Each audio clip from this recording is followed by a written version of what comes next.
அனைவருக்கும் வணக்கம். இன்னைக்கு நாம பார்க்க போற வீடியோன்னு பார்த்தீங்கன்னா, சனிக்கிழமை சஷ்டி விரதம் பற்றி தான் பார்க்க போகிறோம். சனிக்கிழமை சஷ்டி விரதம் என்பது முருகப்பெருமானை வழிபடும் முக்கியமான விரதங்களில் ஒன்று. சஷ்டி விரதம் எனப்படும் போது அது பெரும்பாலும் கிருத்திகை நட்சத்திரம் அல்லது சஷ்டி திதி, அதாவது சுக்லபட்ச அல்லது கிருஷ்ணபட்ச சஷ்டி வந்தால் சிறப்பாக கொண்டாடப்படுகிறது. சில சமயங்களில் சனிக்கிழமையுடன் சஷ்டி சேரும்போது அதற்கு மேலும் மகத்துவம் உண்டு என நம்பப்படுகிறது. சனிக்கிழமை சஷ்டி விரதத்தின் முக்கியத்துவம் மற்றும் பலன்கள் பற்றி தான் நாம் இப்போது பார்க்க போகிறோம்.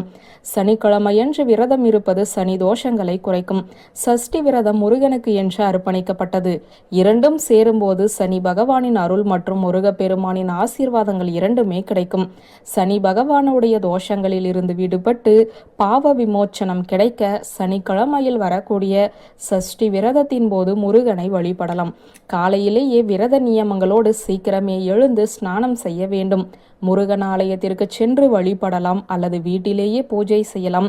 உச்சி நேரத்தில் முருகனை வழிபட்டு சஷ்டி கவசம் அல்லது கந்த சஷ்டி கவசம் பாராயணம் செய்யலாம்.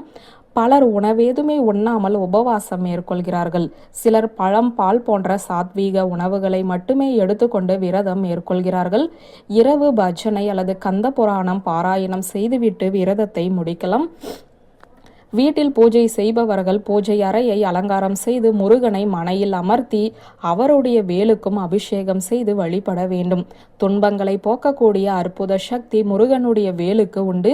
வேலுண்டு வினையில்லை என்ற பழமொழியும் இதனால் தான் உண்டாகியது. வேல் வழிபாடு செய்பவர்களுடைய இல்லத்தில் எந்தவிதமான வினைகளும் அதாவது துன்பங்களும் இருக்காது. முருகன் மற்றும் அவருடைய வேலுக்கு முதலில் சுத்தமான நீரால் அபிஷேகம் செய்து பின்னர் பன்னீர் ஊற்றி அபிஷேகம் செய்யுங்கள். பிறகு பாலால் அபிஷேகம் செய்யுங்கள். பின்னர் மற்ற அபிஷேக பொருட்களை நீங்கள் வரிசையாக பயன்படுத்தலாம். சந்தனம், மஞ்சள், குங்குமம், ஜவ்வாது, பஞ்சாமிர்தம், தயிர், எலுமிச்சை, விபூதி, கரும்புச்சாறு, பலரசங்கள் போன்றவற்றையுமே பயன்படுத்தி நீங்கள் முருகனுக்கு அபிஷேகம் செய்யலாம். முருகனுக்கு அபிஷேகம் செய்யக்கூடிய ஒவ்வொரு பொருட்களுக்குமே ஒவ்வொரு குறைகளை நீக்கக்கூடிய சக்தி இருக்கிறது.